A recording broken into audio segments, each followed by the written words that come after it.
Welcome in next class more concept lecture number. ऐसा तो ये थर्ड ही है, कारण है कि इन द फर्स्ट लेक्चर तो हम लोग ने इंट्रोडक्शन वगैरह दिया था और थोड़ा सा हम लोग बेसिक मैथ यूज किए थे, जो कि एक तरह से स्टार्टिंग ऑफ सिलेबस नहीं बोल सकते। Starting of syllabus lecture number second से हुआ था, जहाँ से हमने स्टार्ट किया था मैथ वगैरह। ठीक है, ये आपका लेक्चर नंबर फोर्थ है, ठीक है, ऑफिशियली। और आई होप कि इस पैंडेमिक टाइम में आप सभी लोग अच्छे होंगे, आपके घर वाले भी अच्छे होंगे। अपना भी ध्यान रखें और घर वालों का भी ध्यान रखें, ठीक है बच्चों। और मास्क वगैरह पहने, हाथ सैनिटाइज करें, ठीक है, थोड़ा सा दूरी बनाए रखें। चलिए स्टार्ट करते हैं बच्चा लोग, ठीक है। आज जो बच्चा हम लोग को पढ़ना है ना, वो पढ़ना है लॉ ऑफ केमिकल कम्बिनेशन, ठीक है। क्योंकि अब कोई भी रिएक्शन होता है तो किस तरीके से होता है, ठीक है। रिएक्शन बहुत टाइप के होते हैं, ठीक है ना। तो उसी को आधार बना के, उसी को बेस बना के एक लॉज बनाया गया है बहुत सारा, उसी को नाम दिया गया है लॉज ऑफ केमिकल कम्बिनेशन, ठीक है। तो अगर मैं बात करूं, देखो मैंने लिखा था कि स्टाइक्योमेट्री जो होता है, स्टाइक्योमेट्री जो होता है आपका, वो क्या है? एक एनालिटिकल केमिस्ट्री है। स्टाइक्योमेट्री क्या है? एक एनालिटिकल केमिस्ट्री है, ठीक है। मैं आपको बता रहा हूं कि क्या क्या हमें अब पढ़ना है, ठीक है। स्टाइक्योमेट्री एक एनालिटिकल केमिस्ट्री है, ठीक है, मैंने एनालिसिस से रिलेटेड है, मैथमेटिकल यूज है इसमें बहुत ज़्यादा है, ठीक है। तो पहला चीज जो हमें पढ़ना है वो है आपका लॉज ऑफ, क्या पढ़ना है? केमिकल, लॉज ऑफ केमिकल, क्या आपका combination, laws of chemical combination. पहला पार्ट ये पढ़ना है जो आज पढ़ेंगे हम लोग। फिर पढ़ना है आपको इसके जस्ट बाद स्टार्ट होगा मोल कंसेप्ट। देन इसके बाद जो हम पढ़ेंगे वो है कंसंट्रेशन टर्म्स, कंसंट्रेशन टर्म्स, ठीक है। और फर्दर जो आता है वो स्टाइक्योमेट्रिक एनालिसिस में ही आ जाता है, ठीक है। उसका सॉल्यूशन वगैरह, कैलकुलेशन वगैरह कैसे करते हैं। तो आज जो हमें पढ़ने वाले हैं वो है लॉ ऑफ केमिकल क्या कॉम्बिनेशन, ठीक है। तो law of chemical combination start करते हैं, ठीक है। मैं लिख रहा हूं फर्स्ट लॉ ऑफ क्या? Law of chemical combination, law of chemical क्या बोल रहा हूं बेटा? कॉम्बिनेशन। तो उससे पहले जरा हम लोग ये जानते हैं कि केमिकल रिएक्शन क्या होता है। केमिकल रिएक्शन क्या होता है बेटा, ठीक है। तो केमिकल रिएक्शन क्या होते हैं? अगर मैं सिंपली अगर किसी बच्चे से पूछूं जो 9th और 10th से आया है, तो अगर बेसिक उनका क्लियर है तो वो बोलेंगे sir arrangement of atoms, arrangement of atoms है सर केमिकल रिएक्शन, या मेकिंग न्यू बॉन्ड्स। ऐसा भी बोल सकता है वो कि सर मेकिंग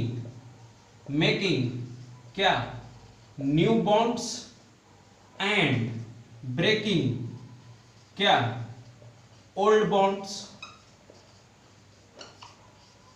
है कि नहीं?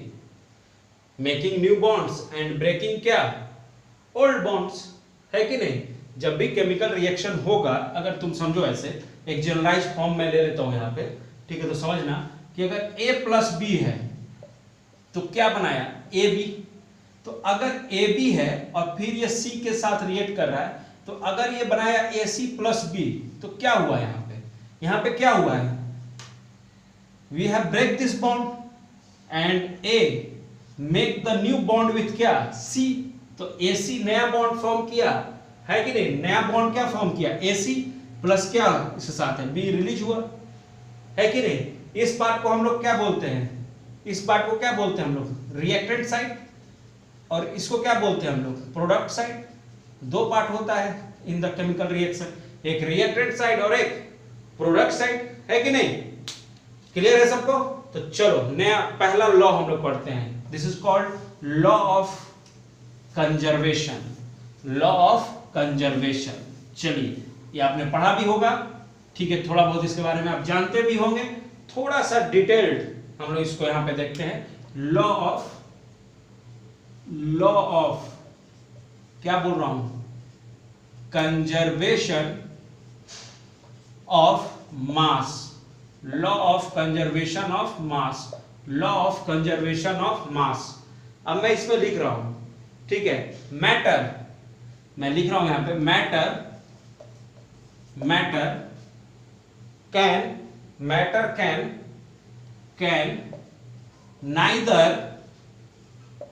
Can neither be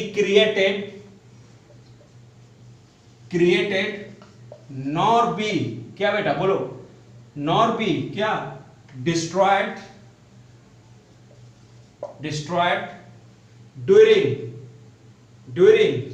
any, destroyed during any क्या, केमिकल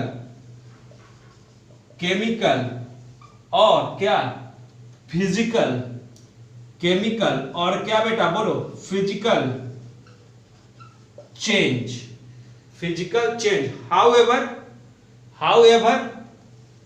however its physical, ठीक है, ध्यान रखना है जो पॉइंट दिखा रहा है, however its physical और केमिकल नेचर में चेंज, है कि नहीं, मैंने बोला कि matter can neither be created nor be destroyed during any chemical और physical change, however its physical और केमिकल नेचर में चेंज। कहने का मतलब है कि मैटर ना ही क्रिएट किया जा सकता है ना ही डिस्ट्रॉयड किया जा सकता है, किसी भी केमिकल और फिजिकल रिएक्शन जहां भी हो रहा है वहां पे, ठीक है। हाउएवर इट्स फिजिकल और केमिकल नेचर चेंज कर भी सकता है और नहीं भी कर सकता है, नेचर में चेंज हो सकता है, ठीक है, कर भी सकता है और नहीं भी कर सकता है। अगर मैं इसके बारे में, ये तो लिख लीजिए आप लोग, ठीक है, ये तो डिफिनेशन हो गया। अगर मैं आपको एक लोकल लैंग्वेज में बोलूं कि हाँ हम लोग सर इस डिफिनेशन से क्या हम समझे, उसे सिंपली हम क्या समझे, तो मैं बोलूंगा कि आपको बस ये ध्यान रखना है कि बिफोर द रिएक्शन और after the reaction mass neither be created nor be destroyed, मतलब मास बिफोर द रिएक्शन जो था, ठीक है, और आफ्टर द जो रिएक्शन आएगा वो दोनों सेम होगा। समझ में आ रहा है बात? तो इसमें हम बोलेंगे कि मास विल बी क्या there, conserve, mass will be there क्या, कंजर्व, ठीक है, मास यहाँ पे क्या होगा, कंजर्व होगा। मैंने मैं अगर इसको लिख दूं, ऐसे मैं लिख दूं कि बिफोर द रिएक्शन, तो मैं समझाने के लिए मैं लिख रहा हूं, अगर लोकल लैंग्वेज में बोलेंगे बिफोर द रिएक्शन, ठीक है, बिफोर द रिएक्शन और क्या, आफ्टर द रिएक्शन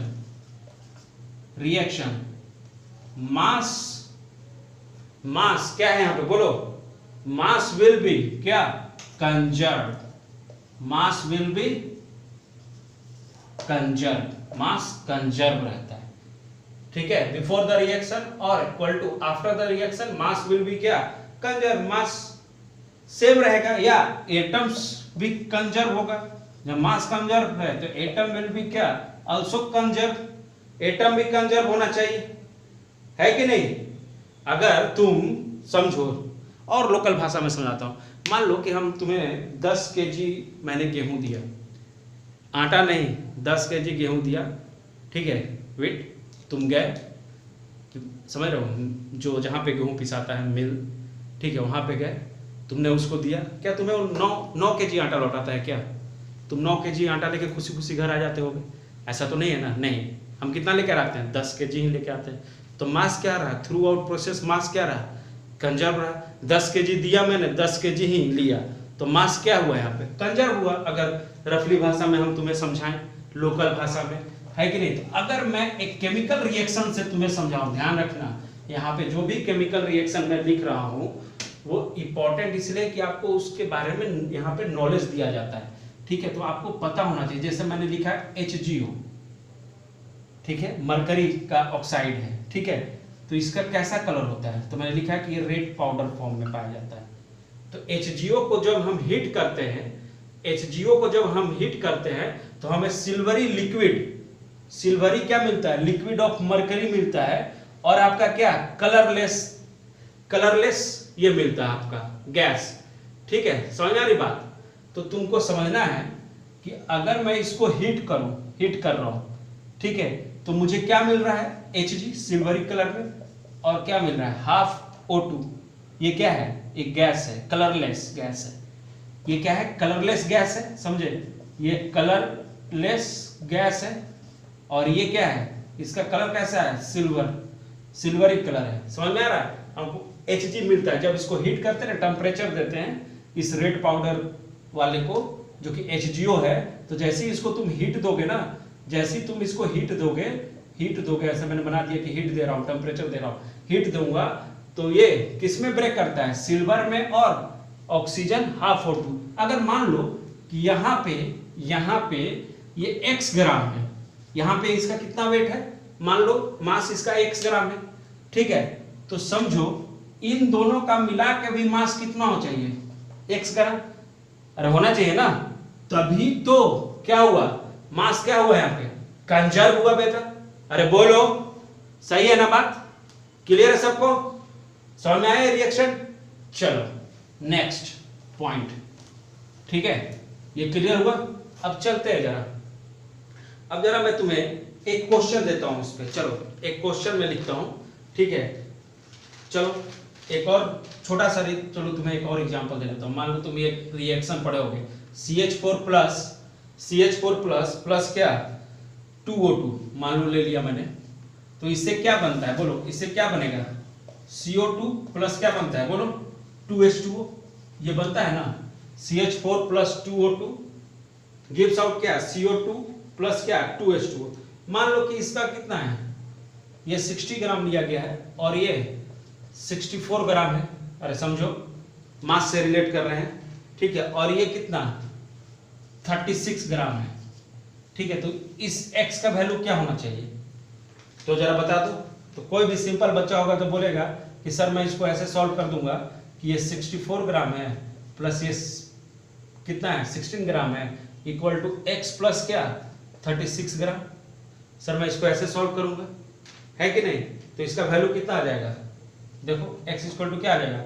44 आ जाना चाहिए, तभी तो इसके मास के बराबर होगा, इन दोनों मास के बराबर होगा, और वेट क्या हो जाएगा? मास क्या हो जाएगा? कंजर्व हो जाएगा। समझ में आ रही बात? तुम देख लो, कैलकुलेशन देख लो, ठीक है ना, है कि नहीं? 80, तो इधर भी 80 है कि नहीं? चलो क्लियर है? अब चलो ये तो मैंने अपने लिए एग्जांपल लिया था तुम्हें समझाने के लिए। अब मैं तुम्हें क्वेश्चन देता हूं, ठीक है, जो तुम मुझे बना के आज, जैसे पिछला लेक्चर में जैसे आपने कमेंट करके मुझे बताया था, वैसे ही कमेंट करके आप मुझे बताएंगे। इजी क्वेश्चन दूंगा, ठीक है, टेंशन नहीं लेना है, क्योंकि अभी स्टार्टिंग है। तो मैं लिख रहा हूं, a quantity of 10 gram of a क्या है? हाइड्रोकार्बन है बेटा, ठीक है, hydrocarbon exactly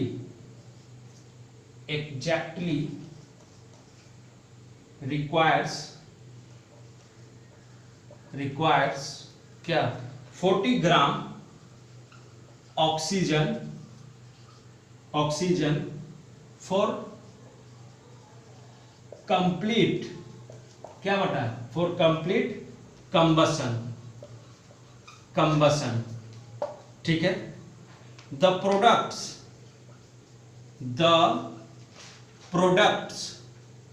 formed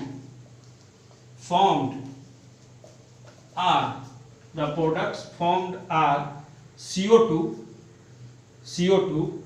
and water when CO2 gas formed is absorbed completely, ठीक है, in lime water the mass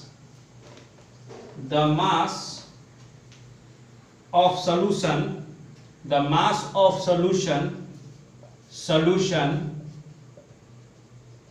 increases by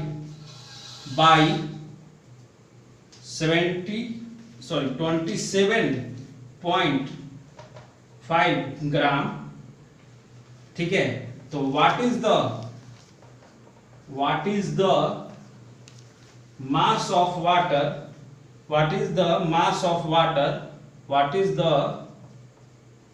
of water formed in कहां combustion? What is the mass of water formed in combustion? ये question कितना बड़ा लग रहा है ना, डर गए होंगे आप। क्वेश्चन क्या है? Quantity of 10 gram of A hydrocarbon exactly requires 40 gram oxygen for complete combustion. ठीक है, द प्रोडक्ट फॉर्म्ड आर, ठीक है, CO2 and water when CO2 gas formed, ठीक है, is absorb completely in lime water. ठीक है, the mass of solution increases by 27.5 gram. What is the mass of water formed in combustion? Okay, mass of water पूछ रहा है कि combustion के दौरान कितना फॉर्म करेगा। ठीक है, तो ये क्वेश्चन हो गया, सब लोग लिख ले, मैंने 2 बार रिपीट कर दिया है। ठीक है, अब इसका ऑप्शन भी दे देता हूं, मैं ये हटा दूं, अब मैं इसका ऑप्शन दे देता हूं। ठीक है, मैं इसका ऑप्शन भी दे देता हूं आपको। ठीक है, ऑप्शन ये है, फर्स्ट ऑप्शन देखो, मैं तो इसको बनाऊंगा है, अभी बनाऊंगा, बट आपको भी बेटा इसको उतार के, जैसे आप नोट्स बनाते हो तो पहले उतारो, इसको बनाओ और तब आगे देखो कि हाँ क्या सॉल्यूशन सर ने दिया है। ठीक है, तो ये 4 ऑप्शन है। जल्दी 2 सेकंड के लिए मैं टाइम दूंगा, 2 से 3 सेकंड, इससे ज्यादा का क्वेश्चन नहीं है। मास मैंने बोला है, law of conservation of mass neither created nor be destroyed. ठीक है, तो ये आपको बताना है। ठीक है, कि कैसे ये जो क्वेश्चन है ये मास कंजर्वेशन को फॉलो कर रहा है, ये आपको बताना है। ठीक है, कि ये क्वेश्चन जो है दिया गया है, जो आपको ये मास कंजर्वेशन को कैसे फॉलो करता है। ठीक है, जल्दी चलिए थोड़ा सा डिस्कशन कर लेते हैं। क्या दिया होता क्वेश्चन में? क्या क्वेश्चन में दिया होता? हाइड्रोकार्बन है, तो हमें पता नहीं कि कौन सा हाइड्रोकार्बन है, तो मैं लिखूंगा यहाँ पे कि भाई सॉल्यूशन मैं बता रहा हूँ। ठीक है, मैं यहाँ पे क्या लिखूंगा कि सर मुझे पता नहीं है कि कौन सा हाइड्रोकार्बन है, तो मैंने लिख दिया हाइड्रोकार्बन, क्योंकि हमें पता नहीं है तो मैं हाइड्रोकार्बन लिख रहा हूं, है कि नहीं। अब इसके साथ कौन रिएक्ट कर रहा है? O2 के साथ कंबशन हो रहा है कि नहीं। तो क्या बनाता है जब भी कंबशन रिएक्शन होगा, आपने पढ़ा होगा, क्या बनाया यहाँ पे CO2 प्लस क्या बनाया H2, क्या बनाया CO2 प्लस क्या बनाया H2O। क्लियर है। तो हाइड्रोकार्बन कितना दिया होता बेटा क्वेश्चन में? 10 ग्राम, और O2 कितना दिया हुआ है 40 ग्राम। देखो क्वेश्चन में दिया हुआ है, समझो कि क्वेश्चन से क्या क्या हमें निकालना है। ठीक है, और CO2 कितना बन रहा था? CO2, हाँ CO2 लिखा हुआ है 27.5। ठीक है, ये 27.5 ग्राम। हमें पूछ क्या रहा था? वाटर का ही पूछ रहा था, वाटर के बारे में पूछ रहा है ना। हाँ yes, what is the mass of water form. तो हम x लिख दिए हैं कि मान लो कि x ग्राम है कि नहीं, ये भी ग्राम लिख दो। ठीक है, चलो अब x इक्वल टू, तुम अगर इसको सॉल्व करोगे तो x इक्वल टू कितना आएगा? देखो तो सॉल्व करो, कितना आ जाएगा देखो तो 22.5 ग्राम आएगा। अगर तुम इसको सॉल्व करने जाओगे तो 22.5 ग्राम आना चाहिए, है कि नहीं। दोनों साइड देखो ऐड करके, ये वैल्यू इसके साथ ये वैल्यू इन दोनों के साथ, तो तुम्हें थ्रू आउट क्या दिखेगा? मास क्या दिखेगा? कंजर्व दिखेगा। तो आंसर कौन होगा? ए। अगर जिसने भी सोचा होगा ए, उसका क्या है? करेक्ट आंसर है कि नहीं? है कि नहीं बेटा? बोलो। चलो नेक्स्ट एक और क्वेश्चन में देता हूं जो आपको बनाना है। ठीक है बेटा, जो आपको बनाना है। चलिए वो मैं लिखता हूँ, आप बनाएंगे, ठीक है, होमवर्क है आपको। चलो मैं ये हटा दूँ। चलो क्लास एक्सरसाइज जो है वो आपको बनाना है, क्लास एक्सरसाइज क्वेश्चन, ठीक है। तो क्वेश्चन है जो पहला क्लास एक्सरसाइज में जो पहला क्वेश्चन आपको होमवर्क में दे रहे हैं, लिखिए 3.4 ग्राम ऑफ क्या AgNO3 in 100 gram water when mixed with किसके साथ मिक्स कर रहा है, 1.17 gram of NaCl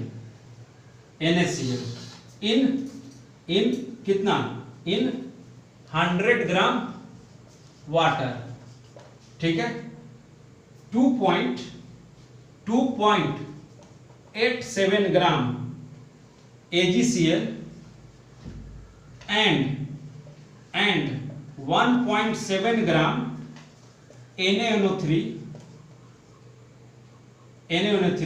were obtained full stop. Justify that the data proves law of conservation of क्या बेटा, मास।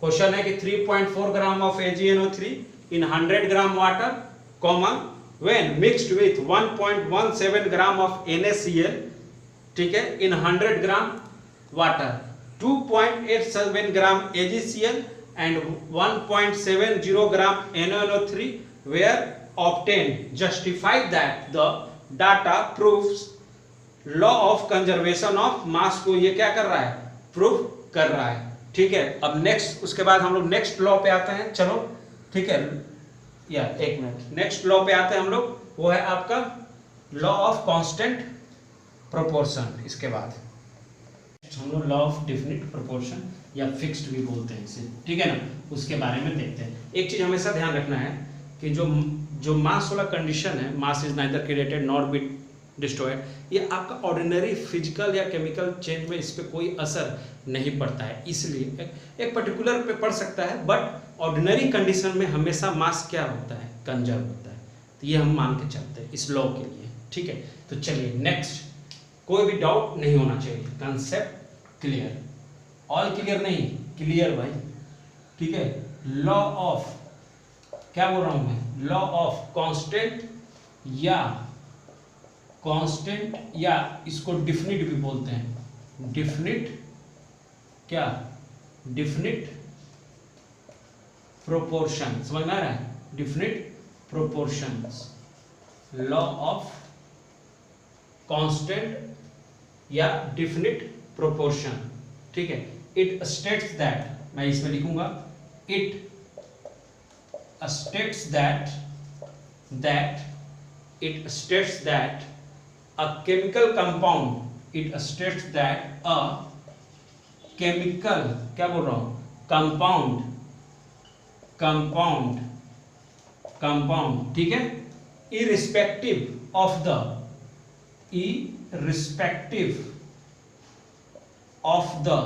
क्या बोल रहा हूं, source it is, ध्यान रखना, obtained, ठीक है, obtained from, ठीक है, contain same element, मैं लिख रहा हूं, contains क्या, ध्यान देना सब लोग, same elements, ठीक है, elements combining, ठीक है ना, combining in क्या बेटा, डेफिनिट रेशियो बाय क्या, बोलो, मास। मैंने बोला कि it states that a chemical compound irrespective of the source it is obtained from ठीक है, contain same elements combining in definite ratio by क्या, mass। ठीक है, इसका कहने का मतलब ये बेटा, इसमें कहने का मतलब ये है कि यहाँ पे जो भी आप देख रहे हो, ठीक है, ये डिफिनेशन जो है, यहाँ पे हम कहीं से भी किसी भी सोर्स से हम केमिकल कंपाउंड लें, ठीक है, उसका कहीं से भी ले, वो किसी भी सोर्स से, जैसे अगर मैं इस डिफिनेशन को आपको एक लोकल लैंग्वेज में समझाने की कोशिश करूं तो मान लो जो हम लोग पढ़ते आ रहे हैं, ठीक है, समझो मैंने वाटर लिया, तो वाटर में 2:1 के फॉर्म में ही वाटर बनता है। अगर एटम्स के फॉर्म में बात करें, ठीक है, तो 2 एटम किसका, हाइड्रोजन का, और 1 एटम एटोमिसिटी से अगर कंसीडर करें तो 2:1 है कि नहीं, 2 हाइड्रोजन और 1 ऑक्सीजन। तो जहां भी इस रेशियो में अगर हाइड्रोजन और ऑक्सीजन रहेगा तो वो क्या बनाएगा, वाटर। तो अगर मैं फॉरेन किसी न्यूजीलैंड, अमेरिका, बांग्लादेश, नेपाल, कहीं से भी पानी लाऊं, इंडिया से पानी लूं, अपने घर से पानी लूं, ठीक है, कहीं से भी लूं, तो अगर वो वाटर है तो वहां पे हाइड्रोजन और ऑक्सीजन इसी कंटेंट में रहना चाहिए, 2:1 के फॉर्म में। समझ में आ रही बात, ये क्या है, फिक्स रेशियो है वाटर बनाने का, है कि नहीं। तो वही चीज है ये फॉर्मूला, ये जो डिफिनेशन है ये यही बात बोलता है कि it state that a chemical compound irrespective of the source it is obtained from contain same elements combining in definite ratio by mass. देखने में डिफिनेशन बहुत बड़ा लगता है, मगर जो समझने वाला चीज है वो मैंने आपको बताया है, ठीक है। चलिए इसको हटाओ, एक और पॉइंट इसमें ऐड कर लो, एक और पॉइंट इसके अंदर तुम ऐड कर लो। आइसोटॉप, देखो ये एक्सेप्शन है कि इस लॉ को कौन नहीं फॉलो करता है, एक्सेप्शन। आइसोटॉप्स, ठीक है, समझ रहे बात, आइसोटॉप्स जिसके पास है, ठीक है, मैंने एक से ज्यादा आइसोटॉप जिनके पास है, एंड नॉन स्टाइक्योमेट्रिक कंपाउंड, ठीक है, non stoichiometric compound, isotopes and non stoichiometric compounds इस लॉ को फॉलो नहीं करते। थोड़ा सा इसको यहां पे लिख देता हूं, स्टाइक्योमेट्रिक कंपाउंड, कि सबको दिख जाए, ठीक है, कंपाउंड्स ये इस लॉ को फॉलो नहीं करेंगे जिनके पास एक से ज्यादा आइसोटॉप्स की बात, ठीक है ना। अगर उनका एक से ज्यादा आइसोटॉप होगा तो वेरिएबल हो जाएंगे, है कि नहीं। तो जैसे मैंने वाटर के बारे में एग्जांपल लिया था, समझना है बात को। अगर वाटर लिया है मैंने कि H2O, समझना है, तो क्या बनाए, 2H प्लस ऑक्सीजन, अरे इसी में टूटा है ना भाई, 2H प्लस, हम देख सकते हैं ना कि यहाँ पे एक ऑक्सीजन है। ऐसे समझाने के लिए मैं तुम्हें लिख रहा हूं, समझना बात को। तो यहाँ पे 2 एटम्स किसका है, 2 एटम्स किसका है, 2 atoms of hydrogen and 1 atoms of oxygen. ये तो एटम का रेशियो हो गया 2:1, एक फिक्स रेशियो है कि नहीं, एक फिक्स रेशियो। क्या, फॉर फॉर्मेशन ऑफ क्या बेटा, फॉर फॉर्मेशन ऑफ क्या, बोलो, तो तुम बोलोगे हाँ सर, फॉर फॉर्मेशन ऑफ क्या सर, वाटर। ये रेशियो फिक्स होना चाहिए सर, हमेशा फिक्स होगा सर। अगर वेट पे बात करें तो, अगर वेट पे बात कर दूं मैं तो बोलो, तो यहां पे तुम बोलोगे सर ये 2 ग्राम में हाइड्रोजन लूंगा सर, और ऑक्सीजन कितना सर, तो सर मैं लूंगा ऑक्सीजन 60 ग्राम सर। अगर इसका रेशियो का बात करूं सर मैं, तो 1:8 में रहेगा, वेट के रेशियो में सर, हमेशा फिक्स है कि नहीं। तो हमने एटम रेशियो भी देख लिया और आपका क्या, वेट रेशियो में भी देख लिया। तो हमें समझ में आ गया है कि लॉ ऑफ डिफिनिट प्रोपोर्शन जो है वो एक कांस्टेंट प्रोपोर्शन भी हो सकता है। कि अगर मैं बोलूं कि CH4 मुझे बनाना है मीथेन, तो मैं क्या बोलूंगा बेटा, तुम पढ़ते आ रहे हो तो बोलोगे तुम सर 1 एटम आप कार्बन का ले लो और सर 4 एटम किसका ले लो, हाइड्रोजन का सर। तो हम क्या फॉर्म कर देंगे sir, CH4 methane gas form कर सकते हैं, है कि नहीं। तो चलो बेटा क्वेश्चन देखते हैं। एक मिनट, यस, चलो क्वेश्चन देखते हैं। तो ये क्वेश्चन आप बनाएंगे। ठीक है, मैंने बता दिया क्या होता है। ठीक है, तो एक क्वेश्चन इसका अब आप बनाओगे। ठीक है, ये आपका क्लास एक्सरसाइज वर्क है, तो आपको ये बताना है। ये सेकंड क्वेश्चन है जो आपको होमवर्क में मिल रहा है। फर्स्ट क्वेश्चन उसमें दिया था कंजर्वेशन में, सेकंड क्वेश्चन यहां दे रहा हूं। तो मैं लिखता हूं, बहुत इजी क्वेश्चन है, सिर्फ दिमाग थोड़ा सा खोल के रखना। और मुझे पता है कि वो आप सभी अभी 10th से 11th में आ रहे हैं, सबके पास भरपूर दिमाग है, सब यूज करेंगे और अच्छे से इसको सॉल्व कर देंगे। ठीक है, मुझसे ज्यादा समझदार हैं आप और जल्दी सॉल्व भी करेंगे। समझदार इसलिए है कि आप मुझसे ज्यादा सब्जेक्ट पढ़ते हैं, तो समझदार है कि नहीं। चलिए, obtained by heating 2.16 gram metallic copper. Metallic क्या है? कॉपर। ठीक है, विथ क्या बेटा? नाइट्रिक। घबराना नहीं है, क्वेश्चन देख के बड़ा हो सकता है, घबराना नहीं है। Acid and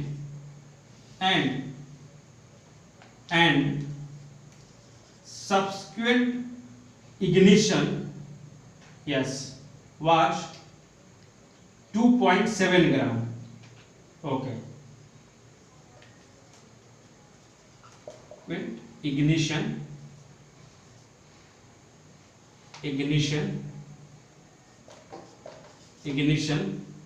was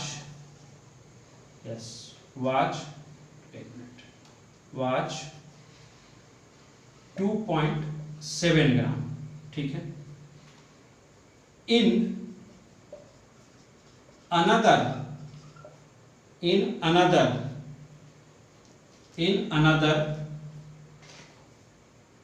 experiment, okay, in another experiment ध्यान देना है, 1.15 gram of copper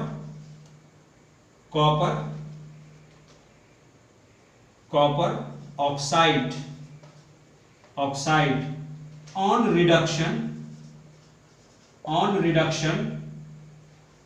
yielded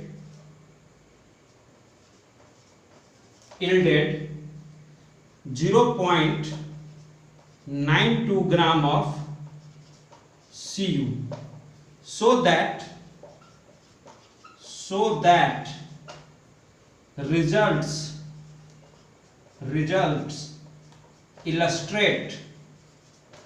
illustrate the law of definite proportion।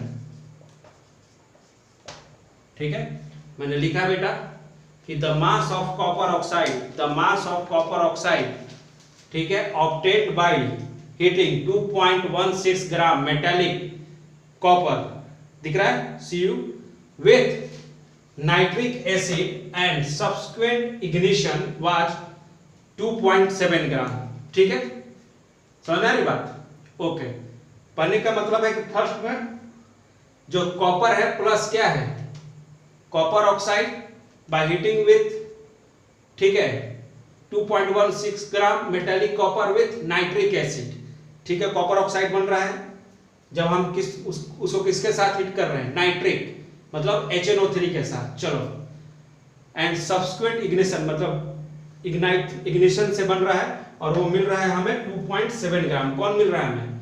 समझ लेना है, यहीं पे समझना है। ये बता दूंगा तो क्वेश्चन बन जाएगा।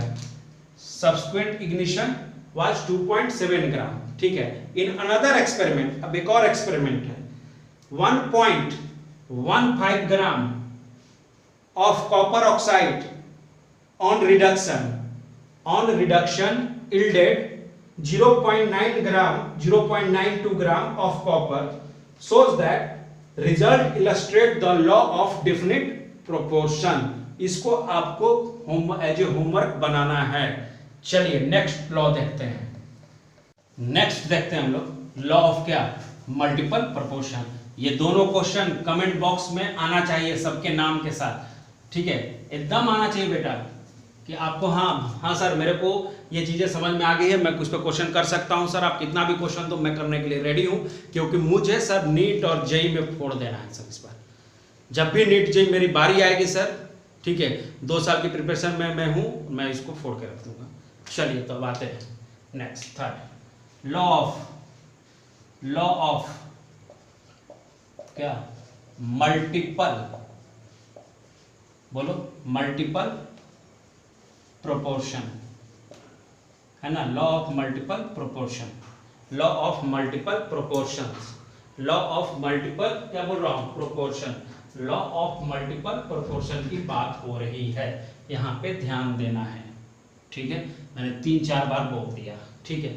अब इसका पे डिफिनेशन लिख देता हूं, देखो डिफिनेशन लगे अरे कितना टफ है यार, ये डिफिनेशन क्या है समझ में नहीं आया, और मैं बताऊंगा ना, मैं यहीं पे इसीलिए तो खड़ा हूँ, लोकल लैंग्वेज में समझेंगे एकदम, जो होता है ना कि हमारे लैंग्वेज में समझा दो बस, हमें पता होना चाहिए कि क्या होता है, बाकी उसके बाद तो हम सर इसका हम सब कर देंगे जो हमें करना है, ठीक है कि नहीं, हमें क्लियर कर दो बस, इसका क्वेश्चन का धज्जिया उड़ा देंगे, है कि नहीं। चलो, when two elements combine with, क्या कर रहा है, combine with each other, when two elements combine with each other to form combine with each other to form, black से लिखता हूँ थोड़ा डार्क रहेगा समझ में आएगा, to form two or ऐसे लिखो, two or more क्या, compounds, two और क्या, more compounds, then समझ आ रही है, then different है ना, different amount of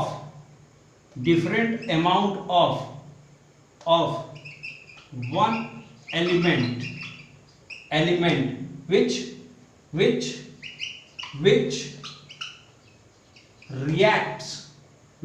reacts with, देखो, which reacts with definite amount of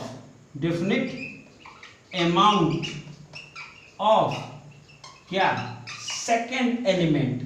second element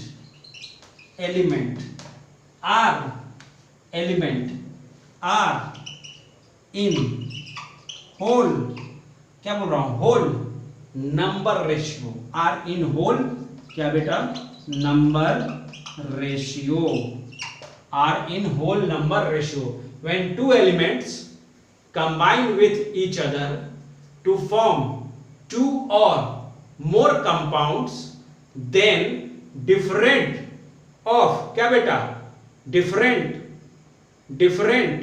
ठीक है ना, different elements which react with definite amount of second element are in whole number ratio। फिर से एक बार डिफरेंशियल बोल देता हूं, when two element combine with each other to form two or more compounds या chemical compounds, ठीक है, यहां पे chemical compounds भी लिख सकते हो, कोई दिक्कत नहीं, अगर किसी को डाउट हो तो यहां पे केमिकल की बात हो रही, chemical compounds, then different amounts, यहां पे then different amounts भी ऐड कर सकते हो, तो यहां पे अमाउंट्स भी ऐड कर सकते हो तुम, ठीक है, क्लियर रहेगा कि किसकी बारे में बात हो रही है, different amounts of one element which ठीक है ना, which react with क्या, definite amount of second element are in whole number क्या, ratio। कहने का मतलब है कि देखो डिफिनेशन तो मैंने इतना लिख दिया, यहाँ पे केमिकल भी लिख दिया कि और क्लियर हो जाए, यहाँ पे अमाउंट्स भी लिख दिया कि डिफरेंट अमाउंट्स, ठीक है, बट यू नो अभी तक भी ये क्लियर आपके अंदर नहीं हुआ होगा, तो मैं इसको आपको क्लियर करूंगा, ठीक है, पहले आप ये लिख लो, ठीक है, उसके बाद हम लोग अपने लैंग्वेज में समझते हैं कि ये कहना क्या चाहता है भाई, ये बोलना ये चाहता है, ये बोल ये रहा है ना, ये लॉज ये बोल रहा है कि एक अगर मान लो कि दो एलिमेंट हैं, ठीक है, दो एलिमेंट हैं, समझना है कि सर दो एलिमेंट हैं, ठीक है, ए और सर बी हैं। चलो मैंने मान लिया कि ए और क्या है, बी है, ठीक है। तो जो ए और बी है ना, अगर ए प्लस बी आपका बना रहा है ए बी एक्स, समझना है बात को, और यहां भी ए, नीचे भी ए प्लस बी आपका बनाया ए बी वाई, तो जो एक्स, ये ध्यान देना, एक्स और वाई का जो रेशियो आए ना वो 1:2 आए या 2:3 आए या 4:1 आए, इस टाइप का इंटीजर रेशियो में आना चाहिए वैल्यू।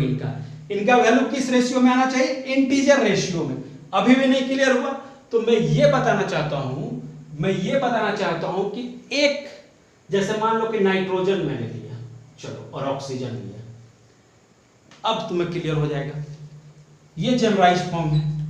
अगर मैं नाइट्रोजन और ऑक्सीजन ले रहा हूं, ठीक है, तो मैंने बोला कि ये डिफिनेशन ये बोल रहा है कि एक एलिमेंट का मास तुम फिक्स कर दो या एक एलिमेंट का एटम तुम फिक्स कर दो, ठीक है, और उसके अनुसार दूसरे का तुम मास वेरी कराओ, बट किस रेशियो में, सिंपल होल रेशियो में या इंटीजर रेशियो, जो आप बोलो, ठीक है। तो अगर मैं इससे, इन दोनों से, ये मैंने बनाया, मान लो मैंने बनाया NO, समझ में आया, NO, और एक बार बनाया NO2, ठीक है। एक साइड में और 3 कंपाउंड इससे बना रहा हूं, N2O3, समझना, N2O4, समझना, N2O5, समझो। तुम यहां देखो जरा, इसमें देखो, ठीक है, इस पार्ट वाले को मैं समझा देता हूं। तुम जरा देखो यहां पे, क्या ये बेटा, क्या ये जो है ये 1:1 है? अरे एटम से कंपेयर करो, क्या ये बेटा 1:2 है? तो क्या ये, हटाओ इसको, क्या ये देखो तो सिंपल होल रेशियो में नहीं दिख रहा है 1:1, फिर उसके बाद 1:2, या इंटीजर रेशियो में नहीं दिख रहा है? इतना मैथ तो हमें आता है सर, है कि नहीं? तो इसका मतलब है कि एक का मास या एक का एटम हम फिक्स कर दें और दूसरे का सिंपल रेशियो में या सिंपल होल रेशियो में, समझ में आ रही बात, सिंपल होल नंबर रेशियो में या इंटीजर रेशियो में, ठीक है, होल नंबर रेशियो में बढ़ाते चले जाए या इंटीजर रेशियो में बढ़ाते चले जाए। क्लियर है बात? तो वो क्या कहलाएगा, वो आपका कहलाएगा मल्टीपल प्रोपोर्शन। यहाँ पे पकड़ने में मल्टीपल प्रोपोर्शन सबको दिक्कत होती है, तो इसको समझ लेना है, जो मैंने एग्जांपल दिया है उससे, ठीक है ना बेटा? क्लियर है सबको ना? अरे बोलो, सबको क्लियर है?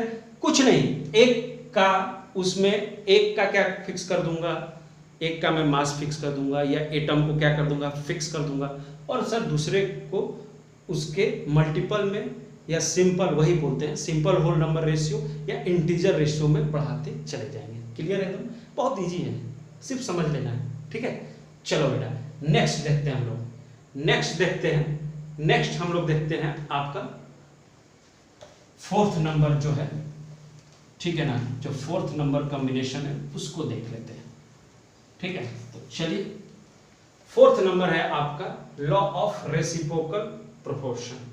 लॉ ऑफ 4th नंबर जो है वो है आपका law of reciprocal proportion. Law of reciprocal proportion, law of reciprocal proportion, law of reciprocal proportion को देखते हैं, ठीक है। पहले इसका डिफरेंशियल मैं लिख देता हूं, ठीक है, उसके बाद मैं इसको समझा दूंगा, है कि नहीं? तो मैं लिखता हूं कि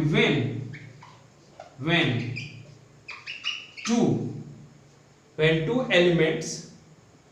two elements combine, ठीक है, combine separately, है ना, separately with, क्या बोल रहा हूं, separately with, when two elements combine separately with fixed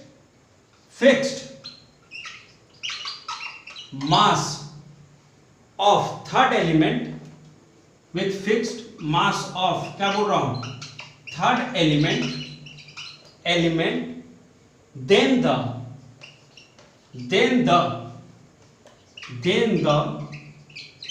then the ratio of their ratio of their, है कि नहीं, masses in which they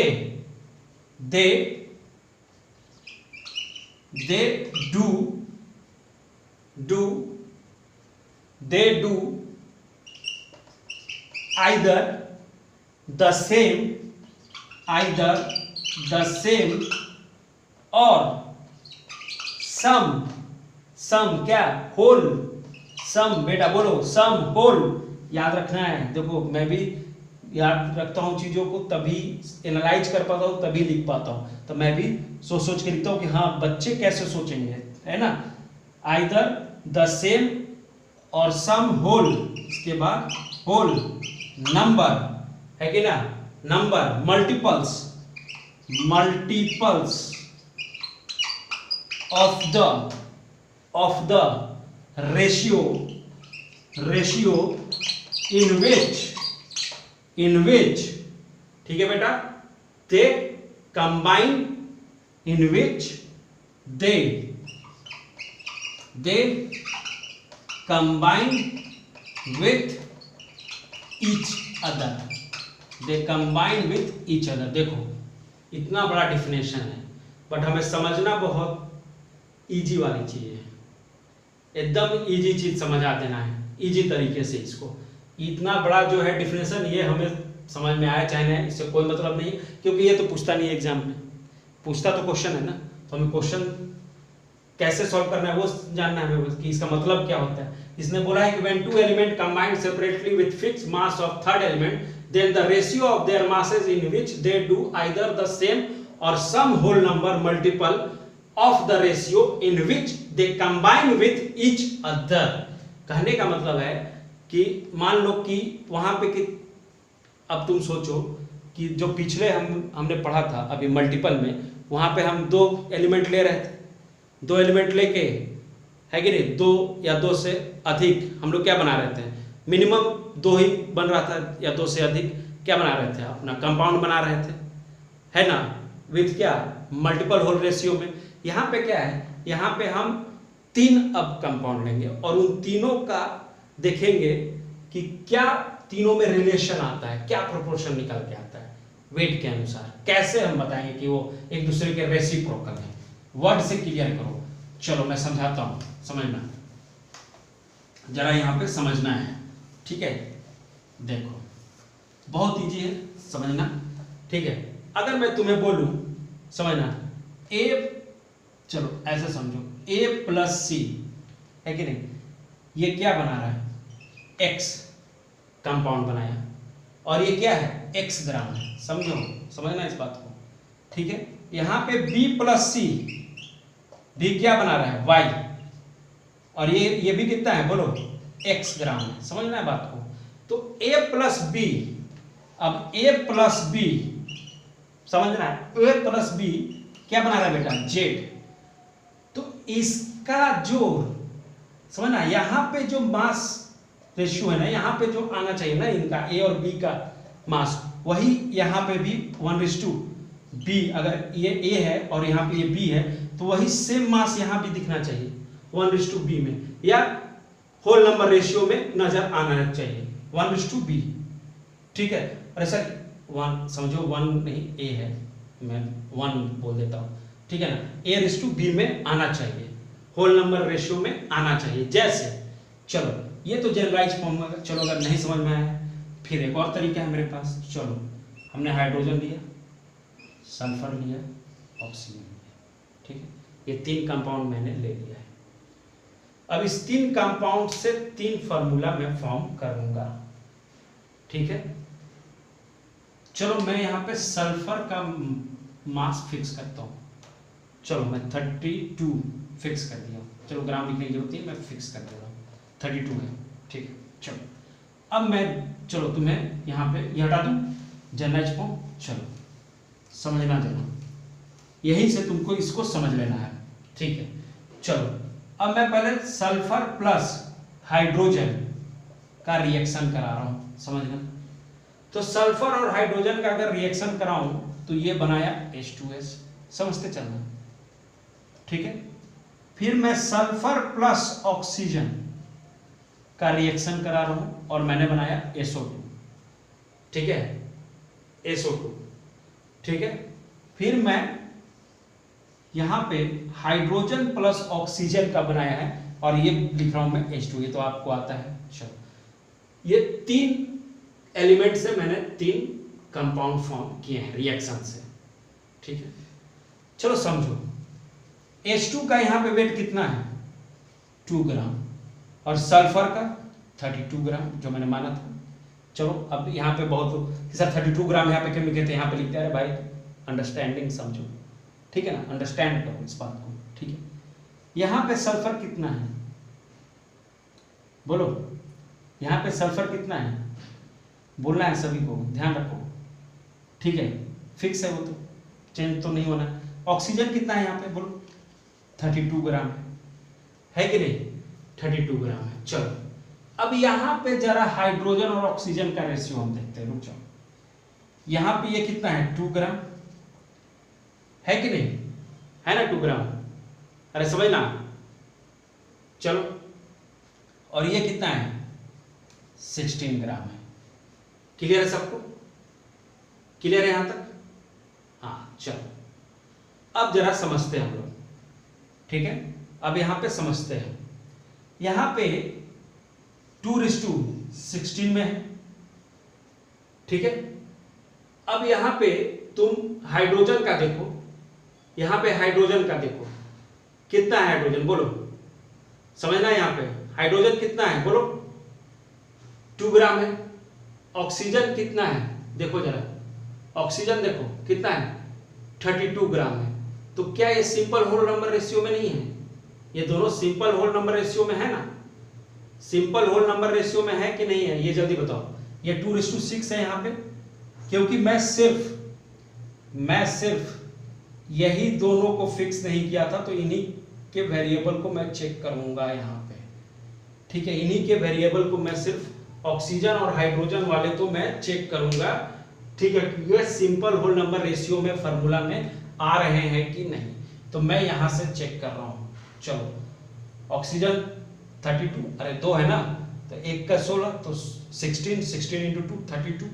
तो अगर तुम इसको लिखोगे तो ये कितना आएगा 2 क्या 32, ये कितना है 2 क्या 16। तो अगर इसको तुम सॉल्व करो तो कितना आ जाएगा बोलो 1 कितना 16 आएगा, और ये कितना आएगा 1:8। तो क्या ये सिंपल होल नंबर रेशियो में नहीं आ रहे हैं, आ रहे हैं ना। तो इसका मतलब है कि ये रेसिप्रोकल रिएक्शन को फॉलो कर रहा है, ठीक है। रेसिप्रोकल रिएक्शन का यही मतलब होता है कि अगर मैंने 3 एलिमेंट लिया बेटा, ठीक है, और उस 3 एलिमेंट में से एक एलिमेंट का मास फिक्स कर दिया, तो वो जो 2 एलिमेंट हैं वो एक दूसरे का या तो सिंपल रेशियो में रहे या इंटीजर रेशियो में रहे, या आप बोलो तो सिंपल होल नंबर रेशियो में रहे, तो वो क्या कहलाएंगे एक दूसरे का रेसिप्रोकल कहलाते हैं। क्लियर है बात, यहां तक समझ में आ रही है बात, ठीक है। तो चलिए ये आपका पूरा ये लॉज है केमिकल कॉम्बिनेशन का, ठीक है, ये आज कंप्लीट हुआ, ठीक है। नेक्स्ट क्लास में आपका हम लोग स्टार्ट कर देंगे क्या, जो बेसब्री से हमें इंतजार है, और वो है आपका क्या मोल कंसेप्ट, ठीक है। तो चलिए मिलते हैं नेक्स्ट क्लास में, तब तक के लिए थैंक यू सो मच। और आप आंसर देते रहिए, जो क्वेश्चन दिया जा रहा है क्लास एक्सरसाइज क्वेश्चन, उसको आप आंसर करते रहिए, ठीक है बेटा। तो मिलते हैं नेक्स्ट क्लास में, तब तक के लिए गुड बाय।